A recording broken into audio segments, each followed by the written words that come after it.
and welcome to the Homemade Podcast Sports. This is your host, J Pops.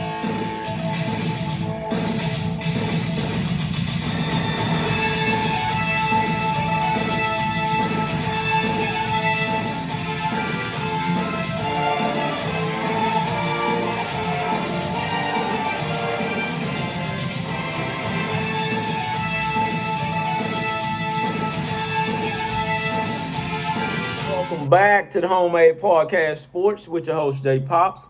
Guys, on this special edition, it will be the overreaction pod.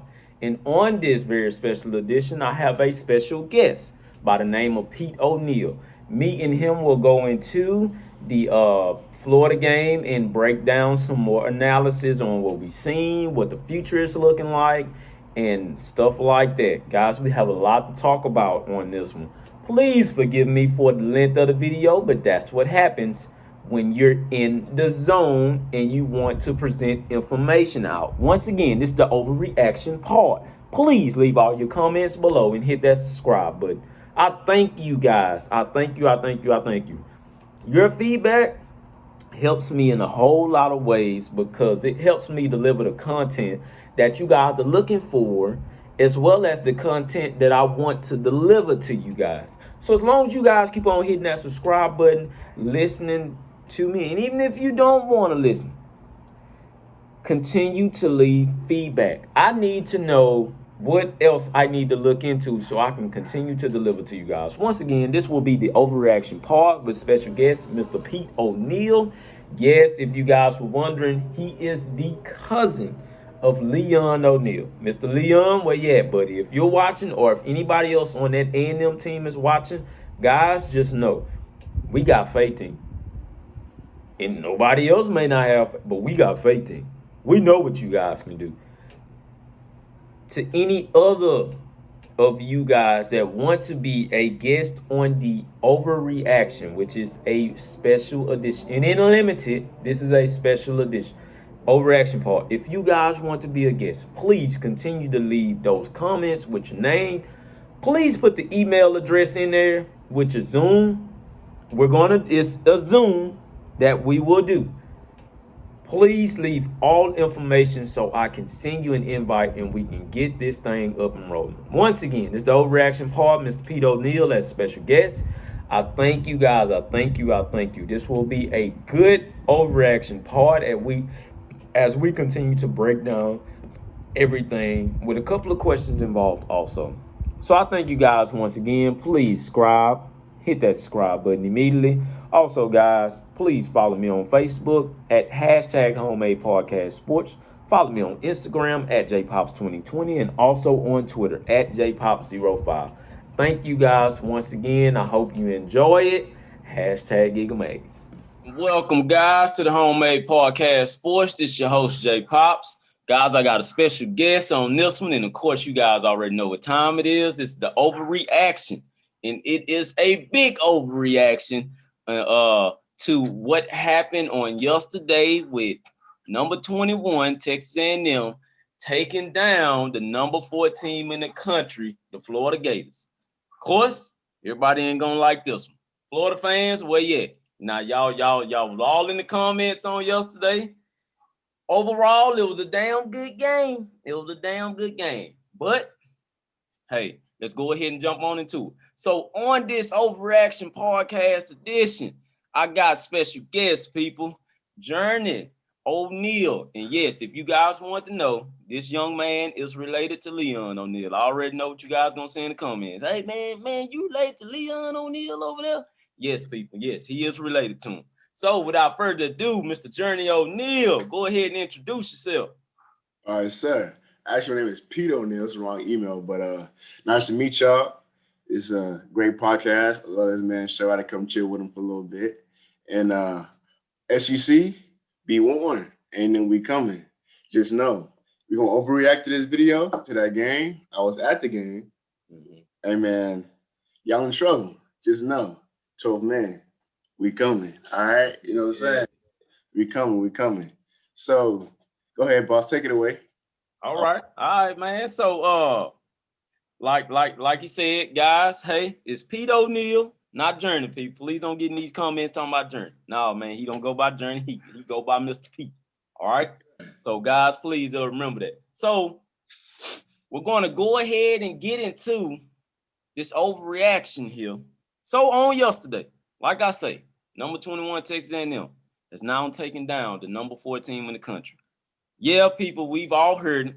$75 million, Jimbo Fisher. What he doing? He ain't really proved nothing. Well, yesterday he just proved. So all of those questions there should be flown out the window. Yeah, I know that's only one top 5 victory of his whole 3-year tenure. But once again, like I've been saying, the man haven't even much done the whole 3 years. People. He's just now starting on 3rd year. We got an all SEC conference schedule, just like everybody else. That victory there solidified everything that you may need to know. Did that solidify everything? No, but that was one of many. I keep on telling you guys, and like I stated in the podcast, the emergency podcast I put out yesterday, we coming. Nobody wanted to believe in us. I got bashed. I've been getting bashed ever since I made this ever since I made these podcasts. That's all right. We're here now. Aggie stepped up.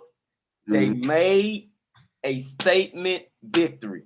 Another thing, everybody that said Kellen Mond wasn't gonna do this, Kellen Mond wasn't gonna do that. He's the same old dude. That Aggie team ain't nothing. Man, I broke down each and every last talent pool that we had before we even started the season. I told you guys of what we had at wide receiver. The Vanderbilt game, understand. Everybody was looking the other way. Oh, man, they ain't do shit, man. They ain't really proving nothing, man. Look at that Vandy game. 17-12, come on now. Alabama game, okay. Shit, it's Alabama. Hell, I told you guys what Alabama weakness was too, though. It's that defense. I knew it was. It's just the cold part about it was that A&M got them way too early, just like I had said. So we wasn't physically prepared. Offensively, we wasn't all the way there.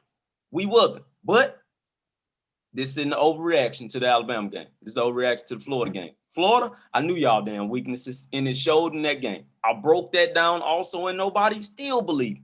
So now I'm overreact my ass off.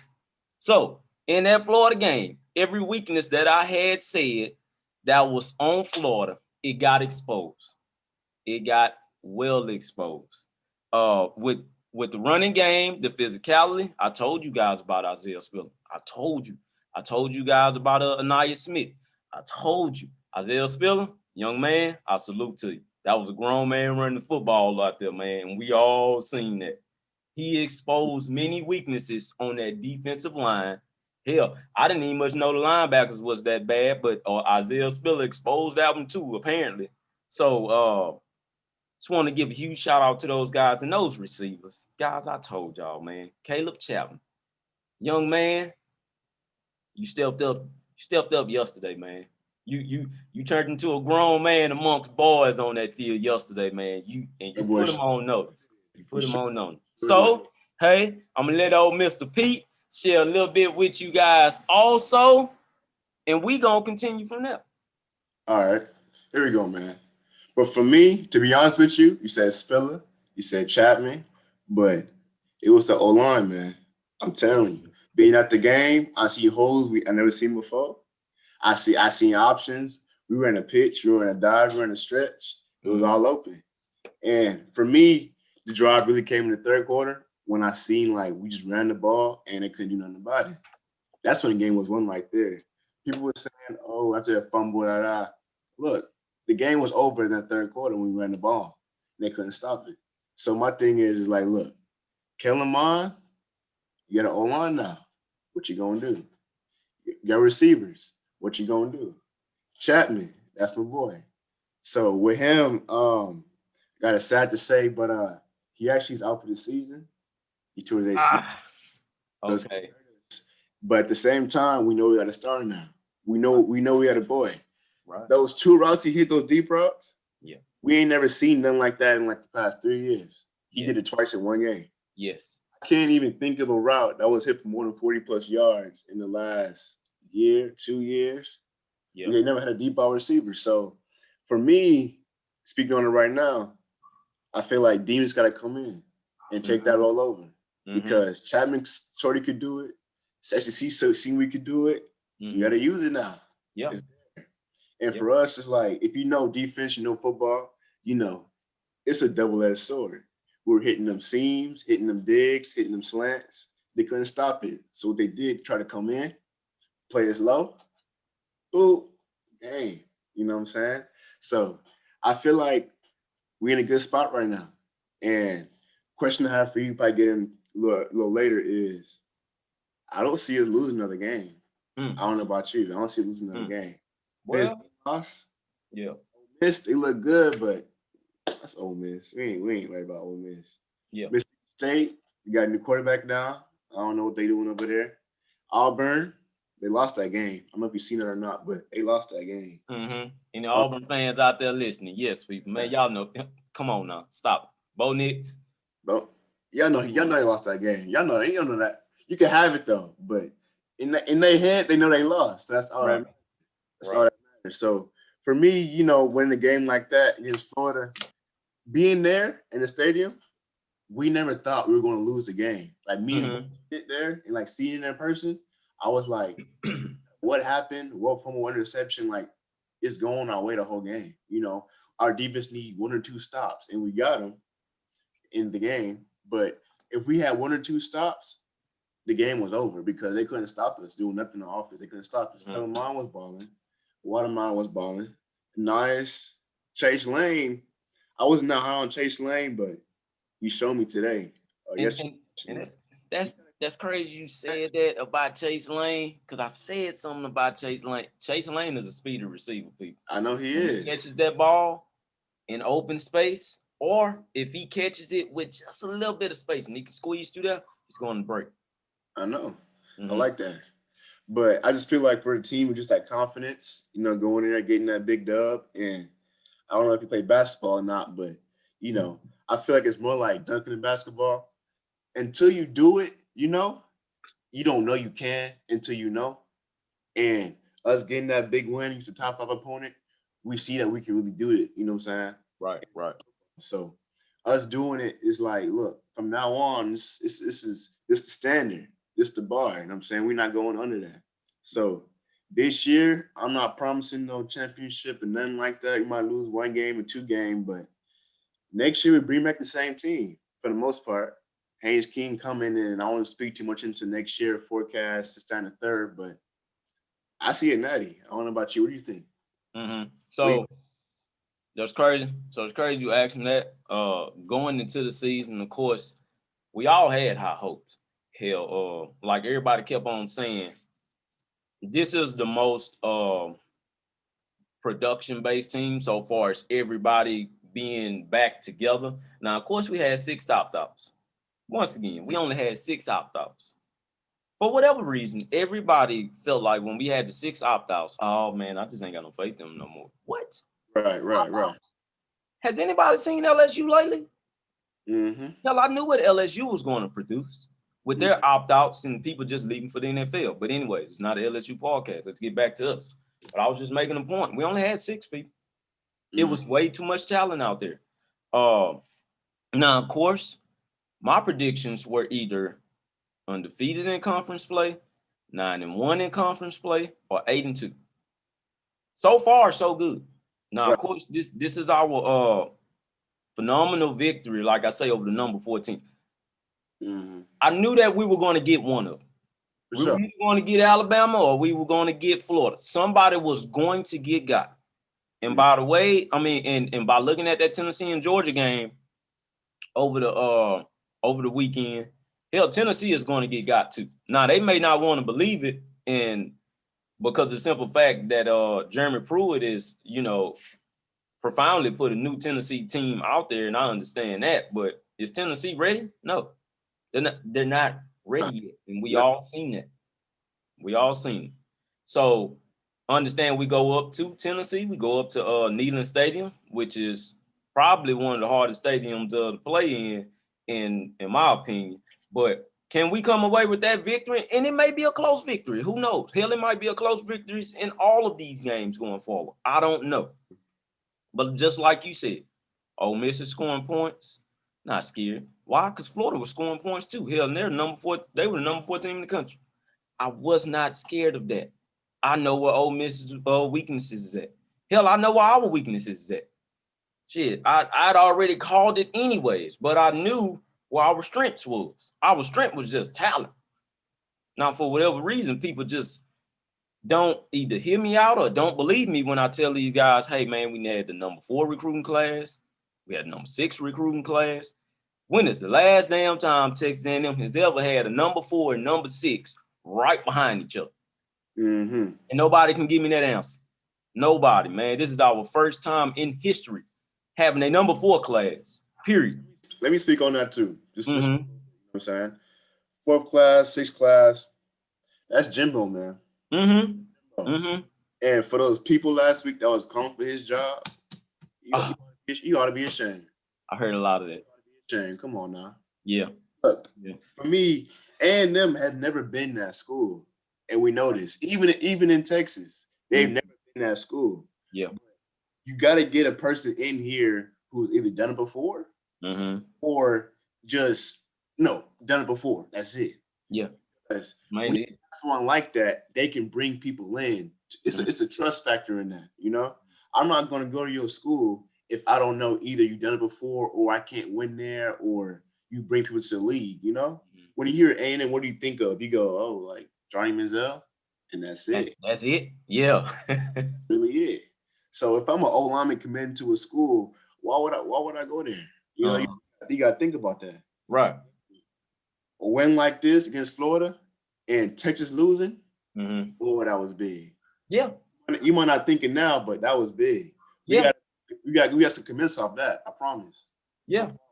Yeah. So I feel going forward, we're recruiting and this with everything, This is the team in Texas. And if we can control Texas, going forward, it's gonna look real bad for some of y'all schools, man. Yeah. Oklahoma, it's gonna look real bad for y'all school, man. Alabama. Because peep this, right? Think about this. A&M was never that school in the first place, right? Right. When Waddle came out, he ain't want to come to A&M because he knew we haven't done it yet. You know what I'm saying? Yes. I bring my 5-star talent to a school where I don't know, it's kind of shaky, Right. A solid base of winning, a culture of winning and sustain. Waddle would have came here. A couple of O-linemen would have came here. DBs coming here. And that just goes to show you that who really could beat us if we had those players. Right. You know what I'm saying? So, look, UT, you better start winning. Oklahoma, get it together. Or A&M going to be that school in the near future. Yeah. And, man, people have to remember, just like you said, Jimbo brought something here. Now, I understand everybody wants to point out the simple fact of his last year at Florida State. Oh, my goodness, man. I'm not going to lie to you. And I know I'm not the only person. I'm so tired of hearing that. Florida State is a long time ago, people. I understand what happened at Florida State, but that's at Florida State. This is not Florida State. This is Texas A&M. This is a whole new state, period. So guys have to remember, and just like you had said, man, Jimbo Fisher is a national championship coach, people. Yes, I understand that was in the last decade. That's fine. What was that, 6 years ago? I know. 6 or 7 years ago. That's fine. I know.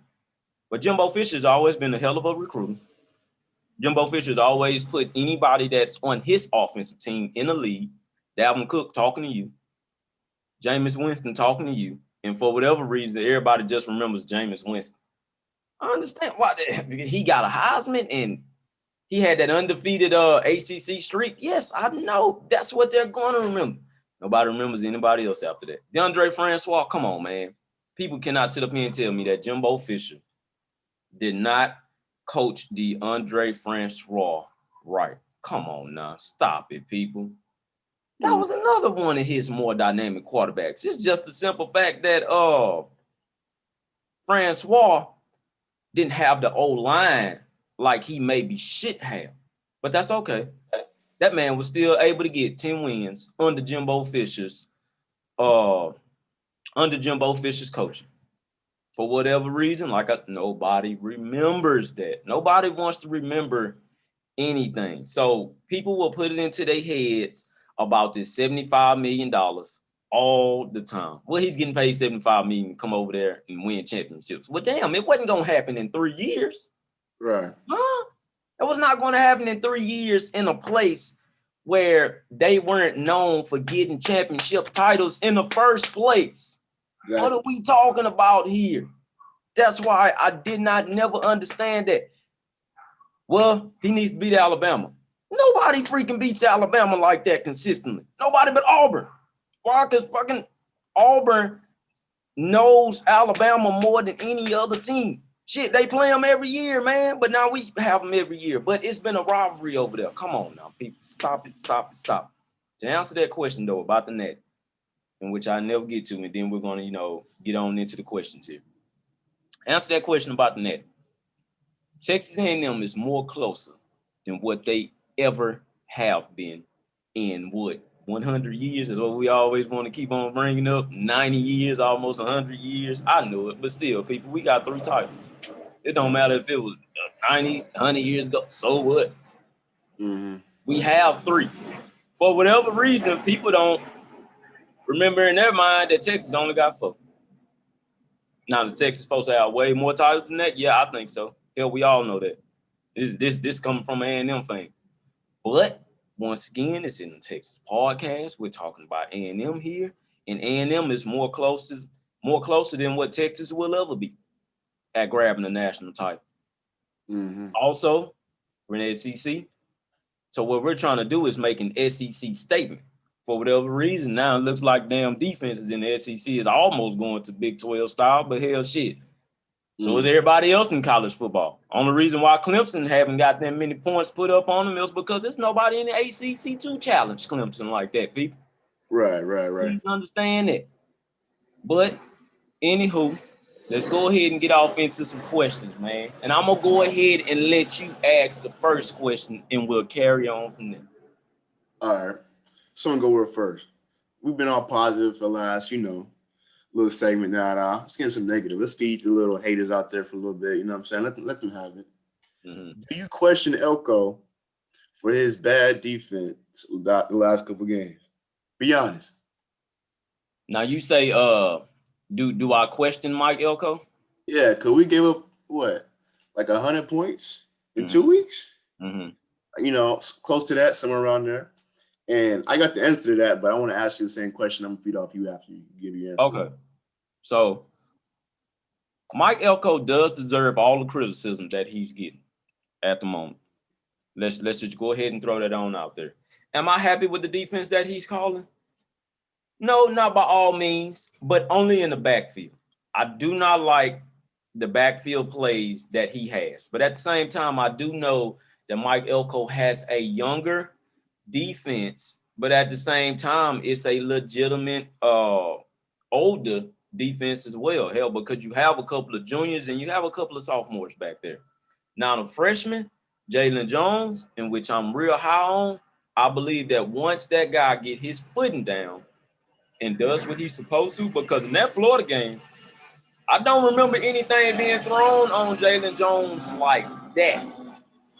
Not to my knowledge. Now, I know in the Alabama game, he got tore up pretty bad, but once again, Alabama is going to challenge you, especially if you're a freshman. Hell, they're going to see what you're really about. Why? Because I guarantee you that Alabama offered him a scholarship as well. So what does Nick Saban do? All of the time, whenever he offers any recruits that didn't come to his school, he's going to torture them if they're on the field for another team already. That's fine, and as well as other teams in the SEC.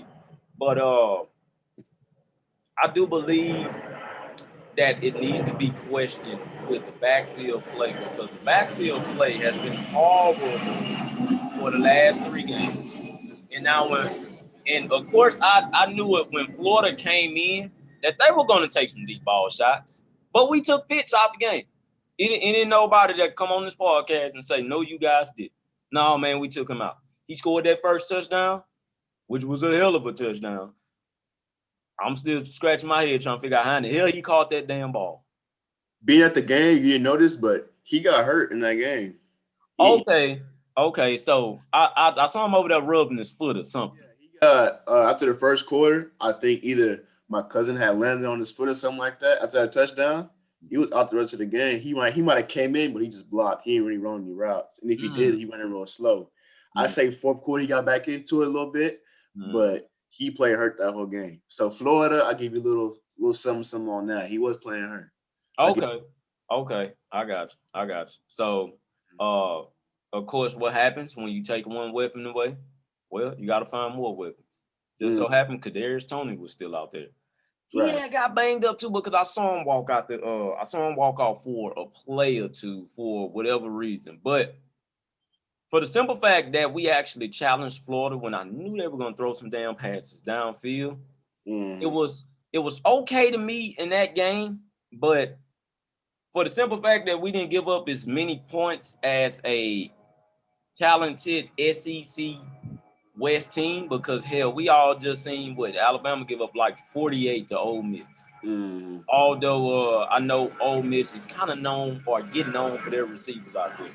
That's fine, but we didn't give all of that up to Florida. So I'm not really mad at that, but he does need to be questioned with the backfield play, because for the most part as well, they're starting to look confused out there on Yeah. a couple of those play calls. I'm getting to that a little bit. So what I seen was from watching the game in person, and what I know personally from being around it and like having family in the organization, that is a very, very complex defense they run over there. If you watch the film, you cannot tell me what plays they run on defense. You had no clue. What they're running, because they run mixed coverage on each side of the field and different things and checks, this, that, and the third. It's a very NFL-like complex defense. That's why I'm not too high on Eckler, because he makes it a little too complicated, which I know he's a smart man. He knows what he's doing, but these are 18-year-olds, man. Right. Or just keep it basic. But I mean, it's more of we didn't have a spring, you know. We got new guys from opt-outs and freshmen and this, that, third, working people in and out. We got injuries. So it's more growing pains than anything. I can tell you from what I know for sure, 3 of those touchdowns was just miscommunication on the back end. Yeah. It was miscommunication. People didn't get the right zones and they didn't take the right leverage. And the touchdown that made my cousin look so bad, y'all say, oh, he's slow this, slow that. That really was the Toney play, the long 40-yard touchdown after he caught the pick and it was called back.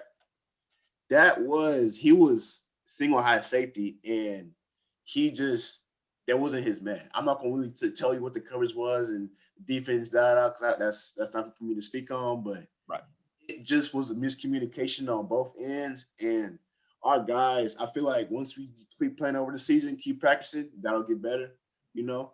But as of right now, I mean, I say he's not doing that bad of a job. Just get the guys ready. You know what I'm saying? Don't put them out there in a situation where they're gonna mess up and look bad on ESPN, you know. But I feel like after, a couple of games, couple of practices, that's gonna tighten up for sure. I don't see anybody else putting anywhere near 40 points on us, not even close. I don't even see teams scoring over 28, to be honest with you. Yeah. And that offense look, I mean, I see us looking good the rest of the season. Yeah. I truly do as well. And I love what he's doing with that defensive line. That defensive line is starting to be more aggressive than any D-line that I can remember we've ever played in the SEC. I mean, maybe going back to the first year of the 2012 season with, the Kevin Sumlin team, stuff like that. Maybe that, but just to go in on that a little bit more, that's not a bad thing. That is complex because we need that. That shows we a high level system than everybody else, and it shows, we got the talent and the IQ to go with ball. You know what I'm saying? Yeah. But I feel like once we get A&M all stable and figured out, it's wraps for most people, man. It's wraps because what they building over there is something special. I can tell you that is run like an army down there. It is precise, persistent. Jimbo is not playing with none of them. I can tell you for a fact that defensive playbook is big. Is a dictionary with what they gotta know. is a dictionary. Right. Even on offense, I'm gonna segue into this real quick. Demas, man, that boy is talented. He fast, 4'3", jumping 50-yard, all that stuff. We all know about him, but it's just the fact that he has to work his way into the offense. Fans don't go crazy. He gonna be doing his thing in a little bit, but you got to know that what they have to know in that offense, their checks, reading coverage, he's just not there yet, but he will be. So stay tuned. Okay.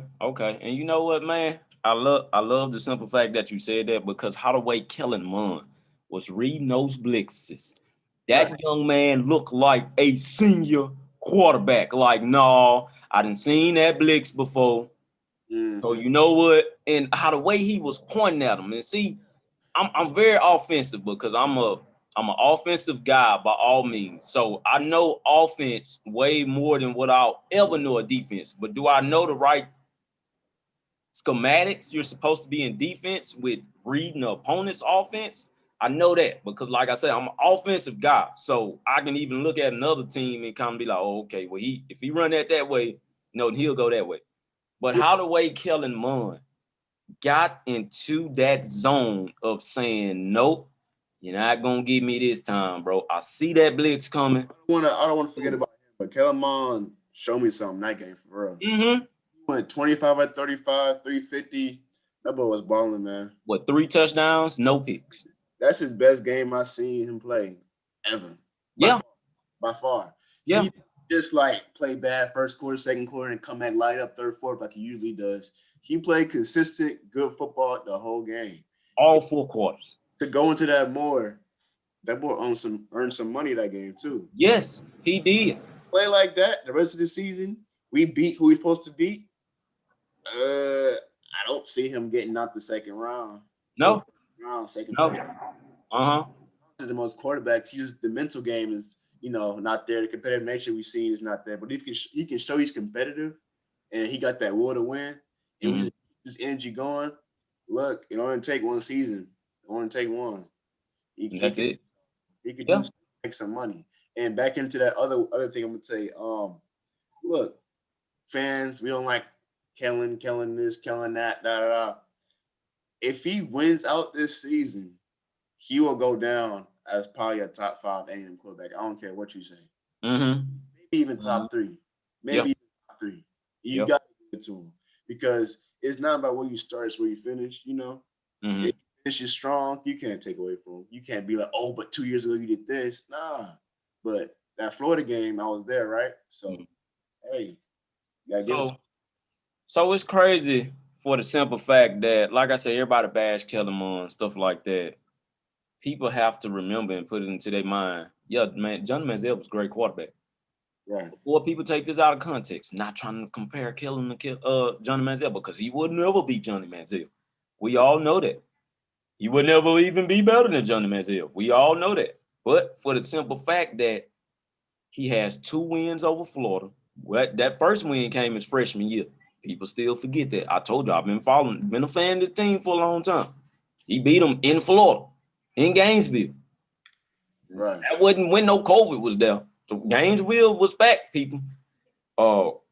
Even the second time, he's 2-0 against Florida. All right, let's go ahead and wrap that up. 2-0 against Florida. 1-3 against LSU. But he is by far the only quarterback in this SEC era that has ever beat LSU. Only one.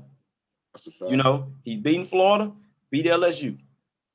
Johnny Manziel, respect him by all means, because what he done was put A&M on another level. That is why people always are ranking A&M to this day.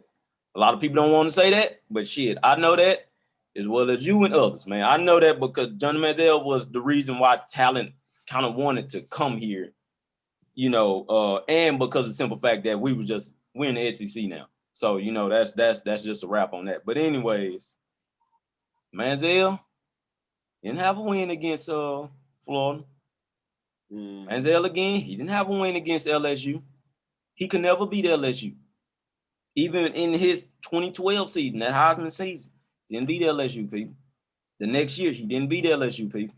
Now he was 1-1 against Alabama, and that's the quarterback that we're looking for, who can take down Bama. That's fine. But what Kellen Mond has did was he's now first all-time passing yards. He's broken a couple of more records too, and probably on his way to solidifying some more records. But which leads me into this question. And I'm gonna ask you this, and of course, like you had said, I'm gonna feedback off of you. All right, go ahead. Can we sustain this type of offense throughout the remainder of the season?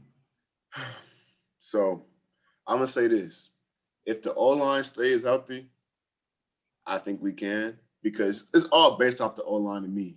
You can say Kellen Mond pass for this, pass for that. Without that O-line picking up those blocks and making those holes as big as they are, we're not gonna do nothing against these SEC football teams. You know what I'm saying? If you watch the Bama game, the holes was there. We could have ran the ball a little more, but we got down too early. So going into that is like this. So what D-line do we face that we're scared of? I can't think of one. I can't even. They lost their boys from last year, different team. Mm-hmm. You could say LSU. LSU got opt-outs. They lost their boys. If we play them at the end of the year, they're gonna be tired and hungry by the time we see them boys. So I don't even, you know what I'm saying? Right. So we can keep that O-line playing as good as they playing. It don't matter who the receivers are, because they all fast. So we're gonna get open regardless. So Kellen Mond playing how he's playing, O-line playing like he's playing. Ananias, hey, that's my boy. He know this, my boy. But hey, you gotta be more clutch than that, man. That fumble, man, you hurt my heart with that one. Come on. We better than that, bro. We better than that. Yeah. But going to that a little more, I don't see anybody stopping Spiller. Ananias out the backfield, that's really is deadly. We got too many options on the offense, if you ask me. And I feel like Demus will creep his way back in the offense a little bit more. And then once he's in that offense, how do you stop that? How do you stop a 4-3 receiver running down the field and a tight end? Bro, Wadamar is so confusing to me. Yes. He is not the fastest or the shiftiest or whatever it is, but that boy get open. And when he catch that ball. Yes, his hands. How do you stop a tight end, the receiver, the split out back Ananias and Spiller? We got too many options right now, So that's why I said next year I see a natty, because those are still young guys, Haynes King coming in, and Haynes King, look, I'm not saying he better than Kellen, but shoot. Yeah. That boy dangerous. Dangerous. He has that will to win. I haven't seen any quarterback like really in the last, I don't know. The thing that I liked the most about him was, you're not gonna like this, I don't know, but that pick, the interception he threw against Bama.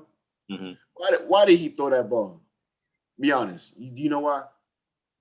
He didn't care. He said, my receiver is better than your DB, and I'm gonna throw it anyway. Okay, I get you. Kellen, that's something Kellen has never done for us. He never just said, I don't care. I'm gonna throw this ball because I feel like my guy's better than your guy. And I feel like once we got Demus and Moose out there and Haynes King, I like how you put that. Yeah. It's gonna be real dangerous, because he can run that ball. He's a willing runner. He don't care. He run that ball. He don't care how big you are. He gonna run the ball. He don't care. He'll throw the ball. He don't care. You know what I'm saying? That's gonna be a bad boy. It's gonna be a bad boy. Yeah. I like it. So will the offense keep going with the healthy O-line? I think it will, because we got too many options. Go ahead, feed off that. I like it, man. And I like how you put everything together right there. See, now you got me feeling like I'm talking to a football minded guy, because that's what you basically broke it down like. What's my last name, man? Come on now.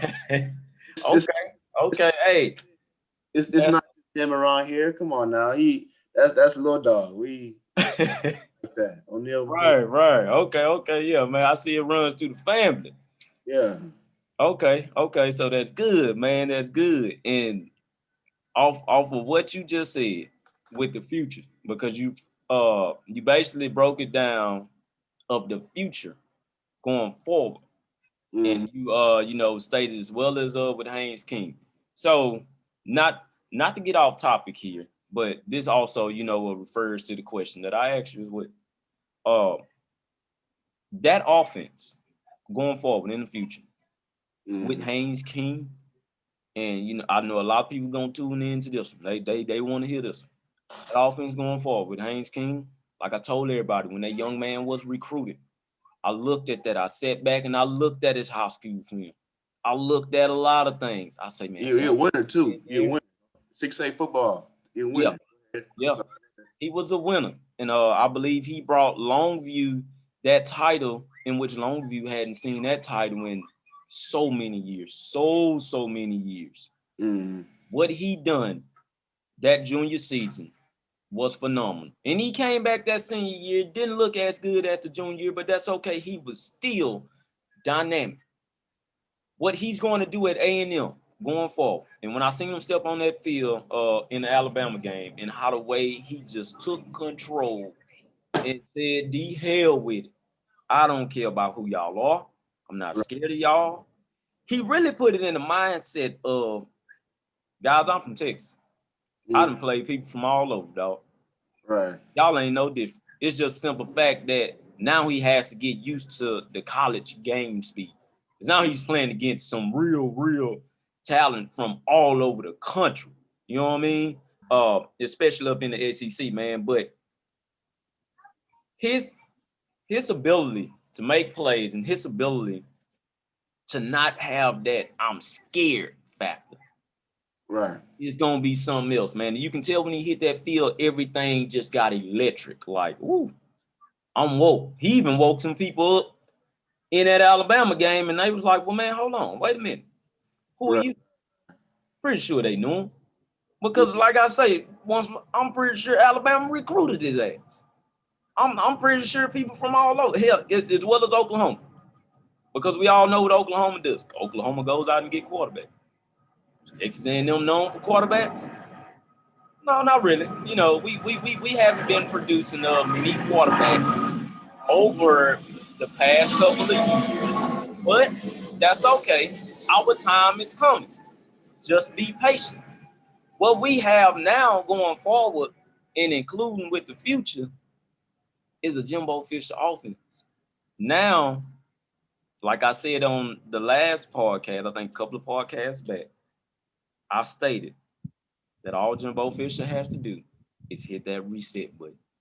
Once he hits that reset button, it's going to be game over. What he did in that Florida game, and this is going to be the sustaining offense throughout the rest of the season. He has finally hit the reset button and said, okay, I got to catch on to this shit. Looks like they want to score more points. That traditional offense, I can still run it, but I can just put it in a newer version. What he done was still he still ran a traditional offense. It was just in the 2020 version now. Mm-hmm. Now he's finally hit that reset button. I guarantee you, no other teams in the SEC West, but Alabama and Texas A&M are going to have running backs over the 1,000-yard mark. I guarantee that. Auburn, yeah, I know they run the ball a lot, but I guarantee you nobody else in the SEC West but A&M and Alabama will have running backs for over 1,000 yards. What Isaiah Spiller did was phenomenal. He was a part of the reset button. He was like, I'm gonna reset it. I'm gonna run the same thing, but you just gonna make bigger plays. Back to that O-line. That O-line as well has hit the reset button and said, okay, I done caught on to faster D linemen. Now, and I'm gonna take it back to a block that I had saw on some highlights. It was two O linemen. I cannot remember that name, but it was the two O linemen. Like you say, those holes were big as they. For the veteran that they are, and this is the veteran mind frame, how the way they took on one D lineman, but then saw somebody coming, trying to make a play on Isaiah Spilling, how the way they just switched up quick. It was basically like they were reading each other's minds and saying, no, okay, well, you go this way, I'm gonna go this way. They broke off of that one defender so quick. That was the quickest I've ever seen offensive linemen break away from one another and go and get somebody else on the block. That guy was absolutely shooting up through the middle and could have made a loss for tackle if that O-line would not made that play. But how the way they broke apart and was like, hold up. Quick. Did Kellen Mond get sacked that game? No, Kellen Mond had no sacks What is committed. what does that say? Come on now. SEC, what does that say? It says a lot to me. Yes, To me, yes. a lot. If that matter of fact, Kellen Mond didn't get sacked in the Alabama game. I don't know why people don't remember that for whatever reason. He Really? didn't have a single. Kellen Mond has only been sacked one time, and that was due to the Vanderbilt game. Wow. If Wow. anybody wants to go and do or now, if it's 2 sacks, then please forgive me. I don't remember, but you saying that's crazy. Yeah, Crazy. he has only been sacked one time this season. If you gave me $100, I would never think that. No, and you know what's crazy? No, Never. I would never thought that would have happened. Never. yeah, and nobody even knows that. Nobody knows that. Why? Because, well, Alabama is getting all the praise for the offensive line, which is damn good. That's a brick wall over there. We will all admit that. Not against Ole Miss. Shoot. See, I didn't really see the whole game, so I don't know how many sacks they may have got. He was under pressure. I don't think he had more than 3, but 3, I seen like 3 of them, and 3 is more than enough for me. Wow. Came with some. I don't know what it was, but they look confused out there. Alabama did look confused. Okay, but that's crazy, man. I mean, Bama, y'all got it this year. Mm-hmm. But that Ole Miss game, if you watch the game, it was score for score the whole time. I don't know if that's Lane Kiffin or that was Bama's defense being new or what it was, but y'all defense look. I don't know if I can curse on here, but it look shitty. It look bad. All I can say is say how you feel. Yes, hey man, this is the homemade podcast sports. Remember that. It look real bad. So I got you. I don't see y'all having much problem in the SEC this year because it's kind of like a watered down year this year. You know, this it's a practice year. I see it as that because we all getting 1 year back, and you know we all building something on our side. But if I had to look and review and like look at every team, you know, just given the Florida game in general, I would say A&M has the best chance going forward. Yes. Just based on the O-line and based on how young we are as a team, you know, and how we're building the players we have. Bama could pop up some more 5 stars out of nowhere we never heard of before. So that's also a thing. But besides that happening, I see A&M really being in trouble. Yeah. I see that. Honestly. That's unbiasedly. Yeah. So I basically feel the same way, especially with the sustainability, like I say, especially on the offensive side. And like you say, and how the way you broke down, you know, like the stack of books for the offense that Jimbo Fisher had, and which I kept on telling people, it's multiple playbooks in that man's hand. People got to remember, man, Jimbo Fisher is an offensive-minded coach. Now, Jimbo Fisher is a smart coach as well because he knows how to go out and get certain people to fit their certain positions, like defense. He's never really had to worry about a defense because he goes out and gets certain people to run that side of the ball. Offense, since he's an offensive-minded coach, he wants to go out and get certain people to call certain offensive plays. Just like I said with Daryl Dickey, Daryl Dickey he was going to show up sooner or later and run a Daryl Dickey playbook in which he is now hit the reset button too. See, I'm gonna go in this a little bit. I don't want to cut you off, but what our offense has really been so bad, and what I've seen from being at the games and watching it, we run most of our plays in a 10 to 15 yard box. So if that makes any sense to you, the defense can always just come down, you know, just sit on all of our routes. That's why we haven't been able to really, like, you know, score a lot of points or, you know, really get the yards we want to get. Or Kellen has to, like, look this way and just throw the ball out real quick because the pressure and the routes we're running. But now that we're opening up the game a little bit with 30, 40-yard plays and, you know, doing all that, we got demons coming in. It's going to be hard to stop that type of offense. Because we're more of a pick you apart, go here, then go deep. From what I see. Yeah. And our problem on offense was we didn't ever open up the book to say, like, look, y'all either gonna cover this or cover that. That's what Bama does to us. That's why we're so bad at playing Bama, because they either say, look, you either gonna cover Waddle down low or we gonna hit you deep. And when you cover down low, that's game over, you know. Right. I would also say to this, back to Bama game, I ain't talked to you about this, but that play on Jalen Jones, that first touchdown, you might not like that play because you say, oh, well, he gave a play, he didn't touch him this time, third, blah, blah, what you want to say. But the thing is with that was we were bracketing Waddle, right? It was two people on Waddle. So we left 8, a new guy we ain't know, one-on-one Jalen Jones. To me, that says a lot about Elko. Even though it didn't work, it didn't pan out, but he is willing to leave Mm-hmm. freshman corner one-on-one Mm-hmm. Alabama receiver. You know, Mm-hmm. they go win. Mm-hmm. Trust. That's a lot of trust in your defensive coordinator. You know, Yeah. like, oh, we believe in you to go handle this job. He didn't do it, but at the same time, that's growing pains, that's learning. That ain't Mm-hmm. gonna happen again. I rather it happen the second game of the year than the 8th game of the year. Yeah. So going into that, it's just a lot of growing pains and stuff we got to fix. But I like it. I like it. Yeah. I Yeah. like And honestly, man, what I was feeling, and what I honestly had said to myself, I say, okay, after this Alabama game, it's going to be a fire lit in everybody's ass, because what that game there showed was all of your weaknesses, but it also showed the strengths. That right. game there was a learning curve, and I knew that. Many people didn't. Many people just kind of didn't want to look at it. Everybody just wanted to bash us for how the way we play. And like Jimbo Fisher had said in his interview, a lot of people that doubted us, as they should have done. That's fine. We haven't shown anything. But like you say, for the simple fact that Jalen Jones was left on the island so much, it was just because of the trust factor. They see something in Jalen Jones that a lot of people may see, but then again, a lot of people may not see. That was just only one game. So the play of the game to me Mm-hmm. against Ole Miss, because I was on the 30-yard line, sitting first row with my popcorn, doing my thing. You know what I'm saying?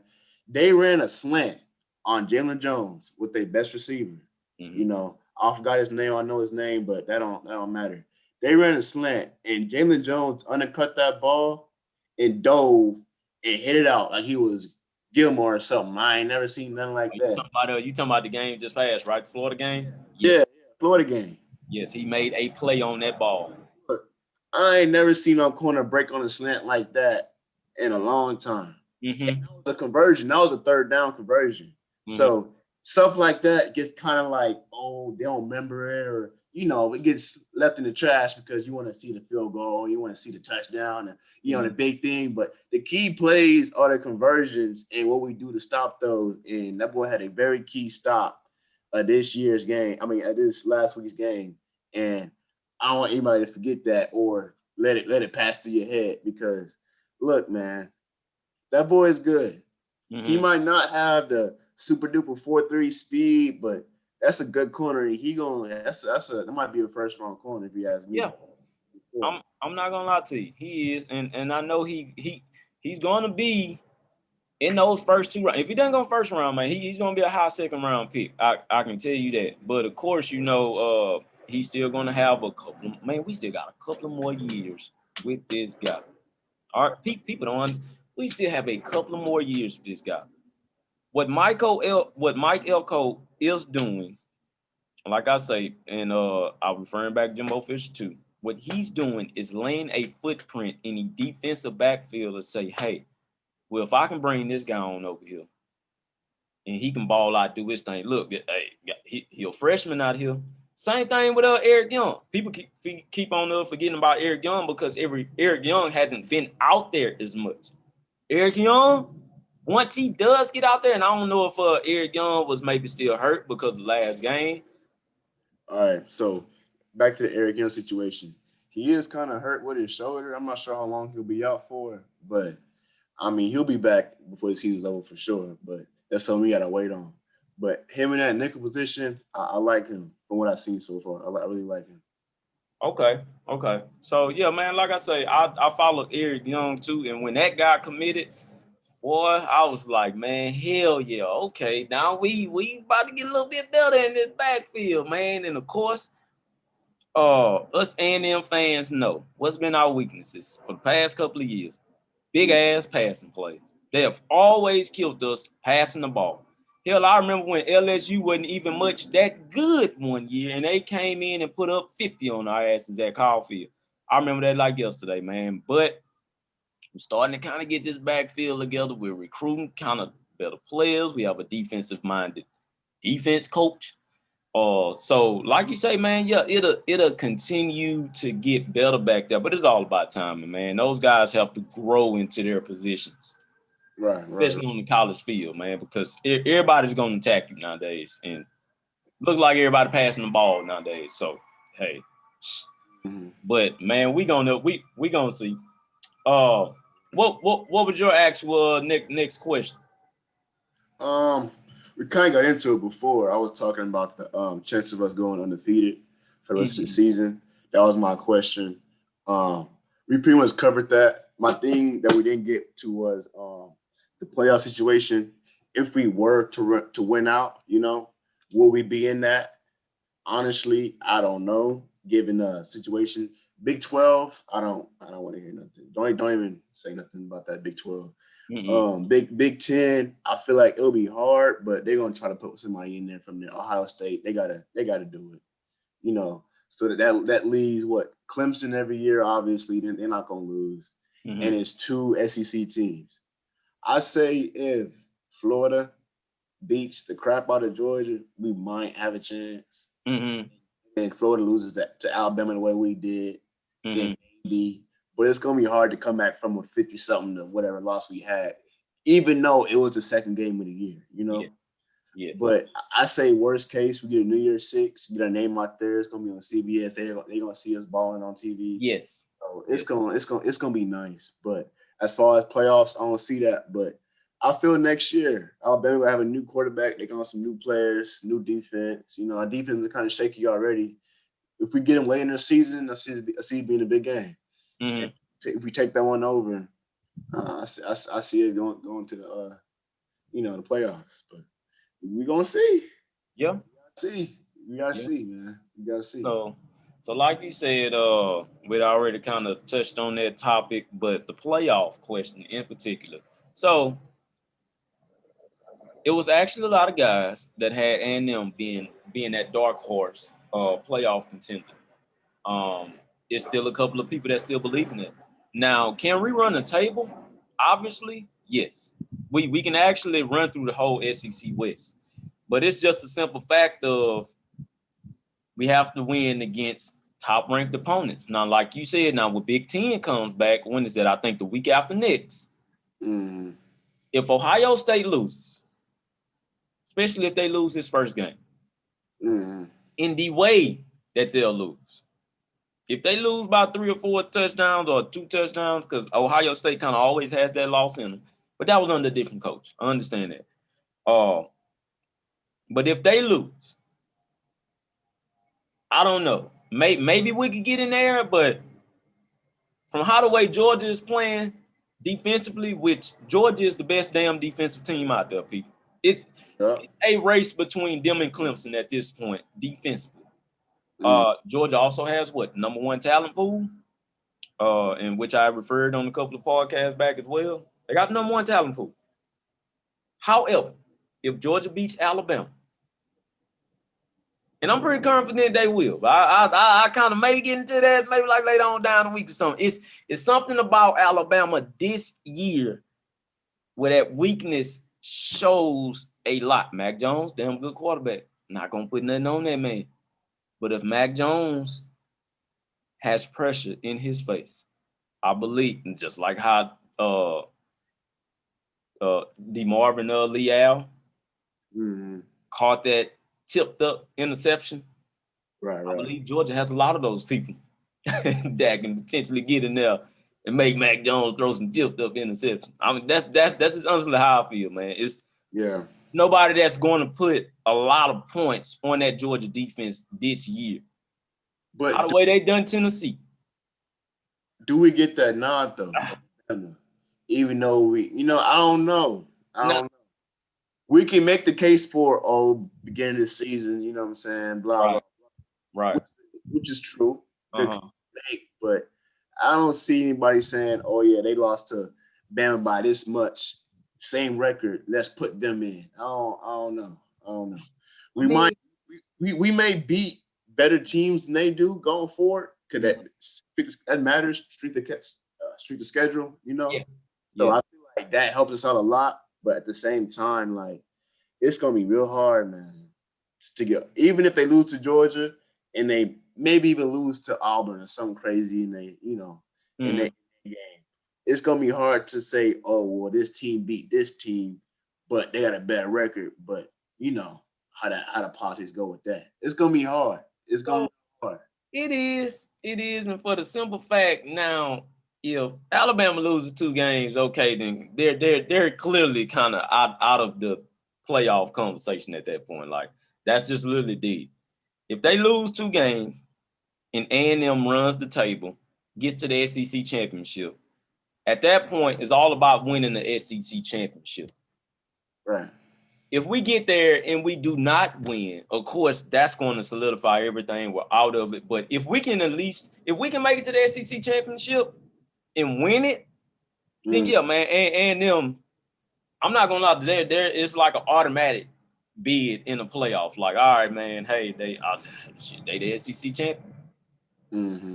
Who's going to deny the SEC champions? I'm sorry, hell, we haven't seen that in what years now. I don't believe.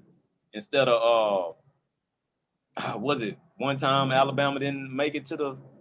Did they not make it to the? Oh, okay, I think that was this year. But Because they lost to somebody, but they still made it because somebody lost. I remember that year. okay, now they lost to Auburn that year. Didn't make it to the championship game, but still got in. They got in with one loss. they did. But They did. also Georgia was in there. So like I say, it's SEC. Whoever is the SEC champion coming from out of here will get a automatic bid in the playoffs. I don't give a shit who you are. Whoever is the Big Ten champion, they damn near have an automatic bid, which is kind of hard to say, but they have an automatic bid. Right. Uh, the other 2 spot, well, Clemson. All right, let's go ahead and say that. That's their division until somebody else has something to say about it. Hey, bro, that Miami game was so bad, man. The ACC is terrible. I don't know who gassed up Miami to think they could play with an actual team, but it showed on Saturday. Them Yeah, boys, it they did. ain't got it. Yeah, not right now at least. Now, I think Miami will get better as the years progress. Yeah, I believe so. But man, to compete with Clemson right now, good God Almighty, man, them guys are just too talented. They have superstars all over their damn field. I have no clue of what Dabo Swinney says to these guys, but like you said earlier, it's all about having a championship formula and a championship mindset. Those guys are now seeing that, damn, man, Clemson can win some championships. Yeah, they Right. can, people. They already got 200 Dabo Swinney. Ain't no Mm. telling how many more they finna have. To my knowledge, Clemson may just win the goddamn national championship this year. Now, does Ohio State have something to say about that? Yeah, they do. That team is by far one of the better goddamn teams this year, but I don't know, man. I won't believe until I see Ohio State do it. Because Yeah. as of right now, Clemson owns Ohio State. Ohio State may not want to believe that, but no, man, they own y'all ass. They own you. Bama, I don't like them right now. They did whoop our, you know what, but at the same time, I feel like they look real gimmicky to me. Yeah, they do. Real gadgety, real gimmicky, and that don't work when you're playing real teams. Mind you, we didn't play our best game against them, but they don't really have much of a run game. They O No. line's kind of shaky. Mm-hmm. Defense is shaky here and there. They got some boys over there, but they're still kind of shaky. And I feel like besides Waddle, Mm-hmm. what do they really have? Waddle is such a weapon. Like even when they don't use him, they're using him. So like we covering him, trying our best, and here go 8 doing something in the back. You know what I'm saying? Yeah. Here goes Smith doing something. That's all they really got. So when they lose him to like the first overall pick in the draft, I don't really know what they're gonna do after that. But Shoot. So, Alabama. you know, man, you had said that then that other receiver comes to mind. What's his name? Mechie, Mechie. something like that. Mm-hmm. Be honest with you, dude. I follow recruiting so much. I don't even much remember the damn guy being recruited. I think he was from Canada. Wow, really? I don't know how they do that, man. I don't know how they find these boys. I think they just look at a list and see who ran the fastest in the 100 or something and just go. Or they say who got the fastest something and just like, all right, you know. But he came from Canada, I think, and he sat last year. So he sat behind all them rugs and all them stuff. So we're not gonna know him. But I've seen him before. I know he was that good, but I mean, that's what they do. They find So the fastest dudes and give them the ball. yeah, and I mean that's true. And hell, we all know that it's just a it's a just an undeniable machine down there that Nick Saban runs in this program. Right. Like I've been saying though, man, who was under Nick Saban as offense coordinator? People when he got the first national title. Exactly. Everybody acts like they forget about that. Mm-hmm. It was Jimbo Fisher. You don't think he uses like the similar formula to how Saban does it? You're crazy as hell, man. You're crazy as shit. He's Right. now kind of doing the same thing. He doesn't recruit at that level, maybe. But then again, I don't know. Shit, you look up at Florida State. What were they recruiting class? He damn near, he had top 10 all the years he was there. Top 10, all top 10. Got a national title there. His formula works. The fact that we're able to get these classes back to back, Mm-hmm. that says so much. I don't understand how anyone can ever question his job because I feel like the money really comes from what he can do, not what he did. You know what I'm saying? So even Mm-hmm. though we don't win, might not win the big game here and there, we got the number 4 class, we got the number 5, 6 class. We might get another one. That Mm-hmm. means so much. Football is I want to say 80% recruiting, 20% football. Yeah. If you can get a coach that can get you those recruiting classes, I don't care what his record is. Just keep giving me these boys over here. You can work with them. Eventually, we'll do something with them if they rank this high, you know. Mm-hmm. But I just feel like as of right now, we got the right dude. Kellen Mond, just keep balling, and not we gonna figure it out. Yeah. We Yeah. And we are. So as of right now, man, what we are witnessing, and like I say, this is the overreaction, but what we are witnessing right now, but this is also some truth gonna, out there that I want everybody to believe. And if you're out there, please hit that subscribe button. I want you guys to hear me on this. Texas A&M is coming, and they're coming in a major way. No, I'm not saying that like how Ed Orgeron said about LSU last year. Please do not get that twisted. Do not take those words out of my mouth. We're not LSU. We're not even close to being LSU. Understand that. LSU has been here, people. Like I always say, LSU has been in the SEC. Auburn has been in the SEC. Alabama has been in the SEC. Shit, who else has been here? Ole Miss, Mississippi State. These guys have been here. We got invited to this conference. It was gonna take some time. It was gonna take some time. Now I just want to tell you guys. Now, going forward, Texas A&M is here to stay. We aren't going anywhere. We're gonna look at the same opponents next year, and we just want to tell y'all. I just want to tell y'all, we're coming. We're coming in a major way. Offensively, we're starting to get our shit together.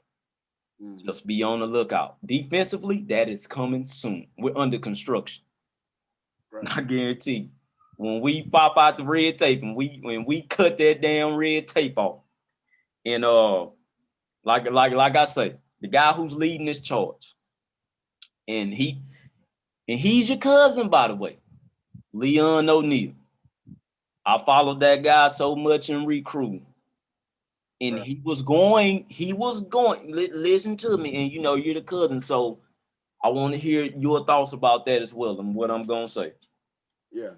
He wasn't going to come because Mm-hmm. the simple fact that Kevin Sumlin, you know, and his recruiting staff had, you know, gotten fired, you know, left or whatever. So he was kind of in a decision mode.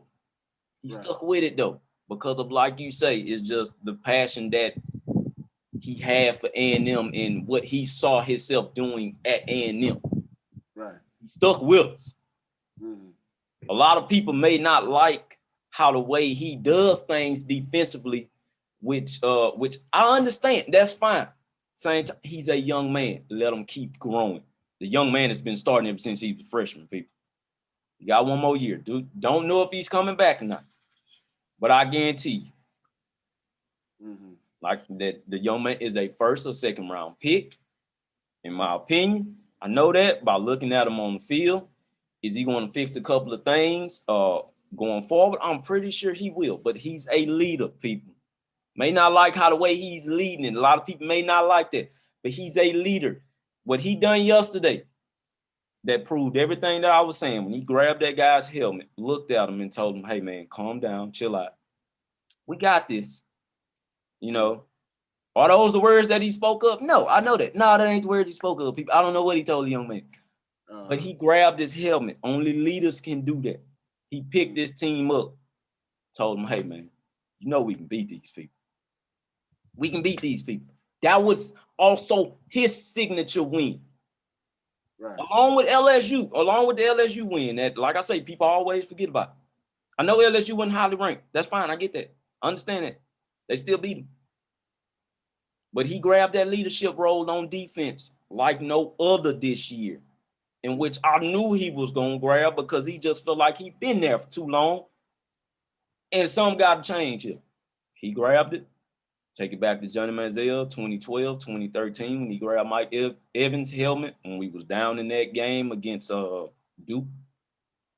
If Johnny grabbed Mike Evans' helmet on the side, he was the leader as well. What did it do? It sparked the victory. At the end of the day, you have to do leadership shit to produce. So speak on that. I'm gonna say this. In football, the mental is always greater than the physical. You know, so someone can have all the fast and muscle up person, all that stuff, but if you don't have the right guys and the right leaders on the team to get guys where they're supposed to be to do their job, it's not gonna work. It's a circle, and if everything is not perfectly fit, compact, you know what I'm saying, it ain't gonna work.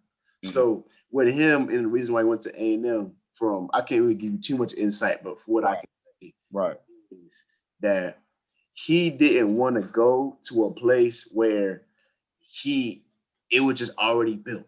Just kind of person where you are. He didn't want to go to somewhere that was already that. And he wanted to do something for himself and build a culture somewhere where he was like, look, this is my team. I can make this like this and going forward, because with a team, the main thing about it is the culture of the team. If the team doesn't have a winning culture or NFL culture, it's never going to have that. It's never going to have it, because you go into the school like, why would you go to A&M?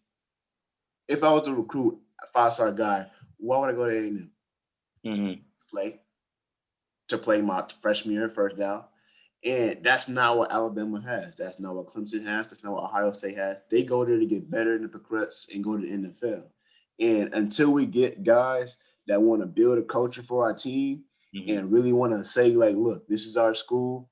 We want to grow this school and go in NFL and win championships. Guys like Leon, guys like Demas, guys like Jalen Jones, guys like Hayes King. Until we keep getting more of those guys that can push our program in the right way, we're not going to win. But as of right now, we have some of that, and that's something we never had before. Something we never had. So to say A&M sucks, A&M this, A&M that, I mean, that's the past. You can keep saying that, but as of right now, he really wants to build something in A&M. And people might not see that, might not understand. He does this, he messes this up, blah, blah, blah. We are a family of leaders. We lead, we teach, we lead, we expect the highest out of everybody, you know what I'm saying? So for him to go do that, that shows so much of his character than just like, oh, I'm gonna run at Alabama and, get my, or I'm gonna run to Clemson and just like go play for a little bit and get my stuff and just go. He wanted to build a culture. He wanted to build a team because A&M is 45 minutes from my house. Yeah. Why would I go to Alabama 8 hours away when my mom can't see me play every weekend, when my brothers can't come see me play? He wanted to be able to go to a school where his mom come to every game, I could go every game, We can come visit. We can go drop off groceries. We can, you know what I'm saying, a family atmosphere. Houston people have been going to Alabama and Oklahoma for the last 20 years Yeah. and just skipping past A&M. Yeah. Come on now. How much money we spend on gas doing that? Come on now. Let's keep it in the system. Let's keep it here. Let's build something here. And that's all he wanted to do, all he wanted to start. Now, if we do end up being something, he don't need all the credit, but shoot, he needs some. Yeah. He needs some. Yeah. Because I can tell you this for a fact. I'm not gonna say a name or what guys, blah blah. But that 2019 class and that 2020 class, if Leon had not have gone to that school, some of the guys would not be there. Yeah. And I believe. And I don't care how you play on the field, which that matters, of course, obviously. But you got to see that him as a person has brought this school so much to their program that you can't put a price tag on or you can't put a money tag on. You know what I'm saying? It's priceless. So going forward, hope we win, hope we get more recruits, but just know that we want A&M to be the best it could be. We want Houston to be a powerhouse and go to A&M. You know, Aggies can really be something, and we see that. And have faith. It's not there yet. It's we really saying stuff you don't see. You Right. don't talking. But at the same time, we see it. I don't expect everybody to see it, but at the same time, it's coming. Just wait on it. It's coming. It's Yep. coming. It's coming, man. It's coming. And like I said, I love how the way you broke all of that down, you know, so far as the leadership and where the leadership role actually came from, stuff like that. So when I do these podcasts, I present to these guys what I'm seeing. Now, am I correct about everything? Is the question. Hell no. I tell you that my damn self. I'm Right. not going to be accurate on everything, but I'm accurate on 80% of it, 85% of it. Like you just said, trying to tell these guys about things that's not there yet, but it's coming. The Florida game, try to tell these guys about the win. Guys, we're going to win this. I was very, very confident in that game. For one, because we had Jimbo Fisher. For two, Jimbo Fisher owns Florida. People can say what they want to, but I'm starting to see the comments now. I'm starting to see a lot of stuff now. Oh, man, it's something about Jimbo Fisher in Florida, man. Florida just can't beat Jimbo Fisher, man. Yeah, that's true. That is true. I said that before the game. I say, man, it's something about Florida that dude does not like. I don't know what it is. But anyways, that guy, how the way he brought back Leon O'Neal, which was one of many. Now, remind you, he only had the number 17 ranked recruiting class for that little slight year that he was able to recruit. Yeah. Leon O'Neal was the guy that was leading that class. So that's crazy that you said that. And when you put all that together, it made sense, and I know it's true. Once again, Leon O'Neal led that 2017 class. He led that. He came on back, and he was the highest rated commit in that class. The following year, though, and hell, we didn't even much have that good of a season that first year on Jimbo Fisher. But did we get some key victories? And it was some victories we should have got, but we just ended up losing. That's okay. That's part of growing pains. But he was able to do, though, that following year with those other recruiting classes was tell guys about the vision. And I'm pretty sure Jimbo Fisher made that known too. Hey, man, it ain't going to happen right now. It ain't going to happen right now. Why? Because we ain't got all the pieces in place. Now, we got some goddamn pieces in place. Right. But still, I know everybody hates to hear this. Oh, man, you always talking about we about like this couple of years away. Everybody keeps on saying it. No, I'm dead serious on this one. Nah, this one ain't for play. We 1 year away. The 1 year I'm talking about is next year. We're 1 year away. This conference only shit, this wasn't supposed to happen. Alabama game, that wasn't supposed to happen. Not right now. But we're 1 year away now. We got to start seeing that. We still got a long way to go because we still got the rest of the season. Understand that. But mark my words, that next year, when we come back, not what you've seen now, in that Florida game, that's gonna be the shit going forward. Mm-hmm. Kellen Mond, that's gonna be the Kellen Mond you gonna see going forward, that's gonna be hard to believe. I believe it when I see it. Okay, gonna see it next game. It's gonna be another step. Right now, that guy only has 1 interception in 3 games. I understand he lost a fumble or 2 in that Vanderbilt. That Vanderbilt game, man, we have to put that behind us. It's a lot of shit that we gonna remember in that game, and I'm pretty sure they're mad about that game still. Kellen Mond going forward though, that's the senior Kellen Mond.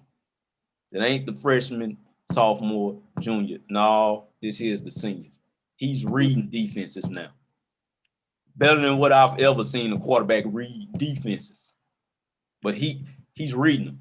He knows the plays that's coming now. Also, before that game even started, the staff challenged Kellen Mond to throw deep balls. Either you're going to throw them or you ain't. And if you ain't going to throw them, I'm going to put somebody ass in here that's going to throw them. They get picked off, but they going to throw the damn ball. And he threw them. What he threw, like 3 of them? Yeah. 2? He threw them. And they were all on point. One of them was underthrown, but because of the simple fact of what I said in a couple of podcasts back, Kellen Mond is a 4-star dual threat. Kellen Mond now has receivers around him that are all highly rated. Chase Lane was the only one that wasn't highly rated, but he was a high 3-star commit. I remember that Chase Lane. Chase Lane came from a couple of minutes up the road from me, from St. Pius. St. Pius is known for the shit that they do out there, man. They're a private school. Not real big, but people know them. No, I take that back. They all big. I was lying about that. They all big. People know St. Pius. That is down the road, people. And when you go see what St. Pius is at, anybody that's in Houston, when you go see what St. Pius is at, it's gonna trip you out. And you're gonna be like, what the hell? What they do? They over here? Yeah, they over there in that area. They're in Acres Home. They between Acres Home and Studewood, people. But between like Acres Home and Studewood, damn near. They're over there. And if you're in Houston, you know what I'm talking about. That's the hood. All right. Crazy to say it. Yeah, man, that's the hood. But anyways, Chase Lane, I knew his potential. He didn't show it in the Vanderbilt game. I understand it. He didn't show it in the Alabama game. I understand it. Now he is. About to start making some plays now. That's another one. Nia Smith, that's another one. And we just talking about the future here. Devin Anunche, we have yet to see. Y'all don't know about that, man. Him too. I forgot about him. We're waiting on him too. Yeah. That man, that he in the waiting booth right now. He just waiting. He just sitting around waiting. He looking at everything from afar. Yeah, it's we got so many high-star guys waiting on the bench right now. Mm-hmm. Sad, starting third, but we got guys that's not even on the field that I believe are starters in other schools. You know, we got the Harris kid, and then we got the Diggs, Chain, Moose Muhammad. Muhammad, that's another. He waiting. Hold on, people, just hold up. Yeah, we see him. Players, and they hungry too. I know, but I heard they hungry. So especially the Mon Demons. Like, man, look at here. That is by far one of the best wide receivers that I believe has ever been recruited and has committed to Texas A&M in my 10 year of watching. That's Leon Twin right there. Them boys close. They to me, same person, but he just an offensive one. So now we got one on offense, one on defense. So it's gonna be a game changer. It's gonna be a game changer, man. Once again, you don't need all of those files. I'm gonna put all the goddamn files ain't gonna come. Now, how Georgia did, I don't have no clue how the hell Georgia got all them 5-star commits like that. The hell, and in my mind, shit, I think they outdone Alabama because I ain't never seen Alabama have that many 5-star commits. Like, now they got them over through the years, but Georgia was able to do it in one whole year. Like, I'm just gonna take all of y'all. Right. Once again, Kirby Smart is building something special over there. They love to compare him to Mark Rich. And ain't no damn Mark Rich, people. Way better than Mark Rich will ever be. That's something different over there. Alabama, they've been doing it. Now it's time for somebody else's turn. LSU, they've been doing it too. they've always had high 4-star guys to come in there and look like 5 stars. All right. So they've been doing it. Now it's our turn. It's our turn. We were coming eventually. We're now getting closer, and we're getting closer and closer. So we're gonna go ahead and wrap this on up. You know, we've been talking for a pretty long time. You know, we're gonna go and get up out of here. But please share some other notes. Let these people know who you are. For if you have anything for the for these guys that want to follow. Oh, short answer to that, I want to say no. I'm me. I am who I am. Working man, do what I do. Family man. I don't need no followers. I do my thing and that's it. Okay. But to go into that a little bit more, I just want anybody to support, the channel. My brother, he working hard doing his thing. I see him. Right. I had to come talk to my dude. I appreciate that too. And also just A&M, man. We love the school. You see, he came in his Aggie gear. I came in my Aggie gear. I had to pull up the towel. Yeah. Please let people know. Yeah, man. You people, this man goes to the game. Please believe it. I'm a real fan here. I'm the one here in the stands yelling. You know what I'm saying? That's me. The one, in the back seat. But just to go a little bit more, we building something. Love my cousin dearly. We like brothers. I don't know if you can tell, but we gonna figure it out. I feel like he needs a good year this year. We all need a good year, but apart from that, I mean, we building.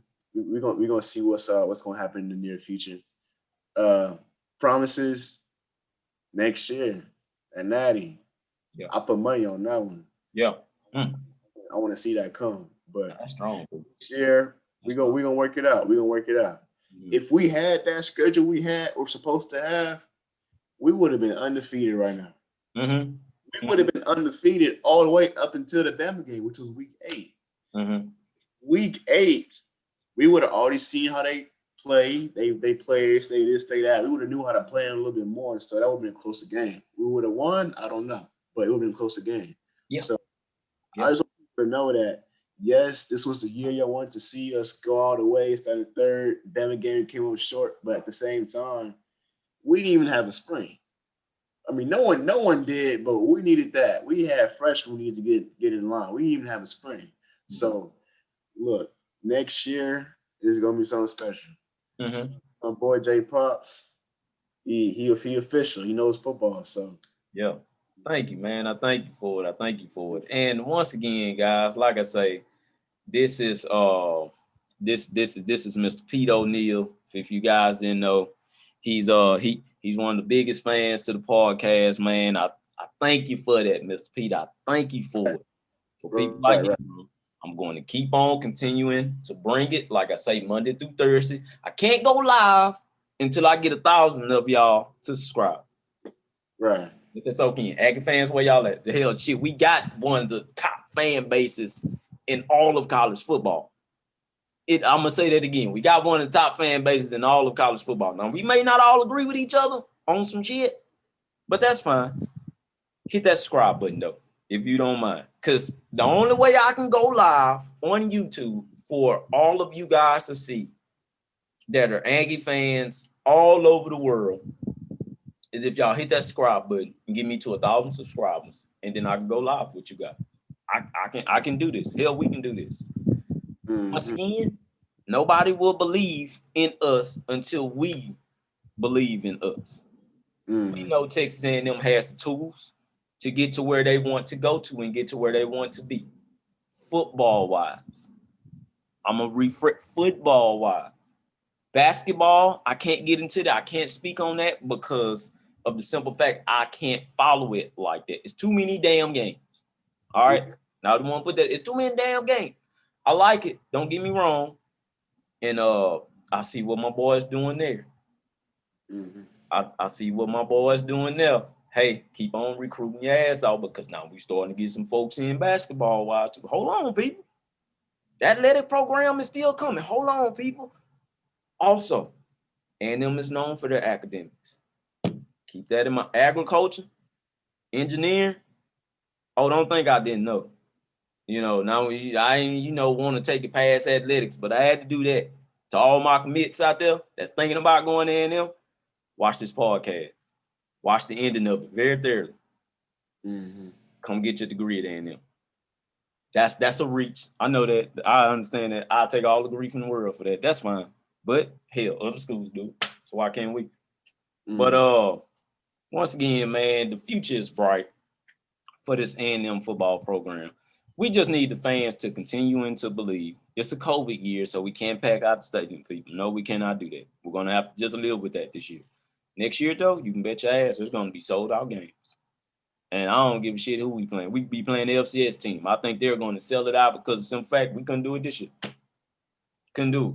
But once again, it's the Homemade Podcast Sports. Mr. Pete O'Neill, I thank you for joining me. Yes, sir. As we're going to release this. This is the Overreaction Pod. It's the Overreaction Sunday. Overreaction edition. I got one comment that asked for overreaction now. Right after the game. I couldn't give it to you like that, man. But this special guest, I thank you once again. To all of the Aggie fans out there and the Aggie commits. We're coming, people. Hashtag giggle. This is a Leon brother. Oh, man, what's going on? He gonna commit real soon. All right. Okay. Oh, man, look at that. I told you, hey, people. Hey, man, we coming. All right, boss. Nice talking to you, all right? All right, man. Nice talking to you as well. You have a good one. You too, sir. All right, boss. All right. And thank you guys for tuning in to the hashtag Homemade Podcast Sports. Please, guys, subscribe to the YouTube page and also follow me on Twitter at JPops, on Instagram at JPops, and also on Facebook at hashtag Homemade Podcast Sports. Thank you guys once again. Hashtag Giving Aggies.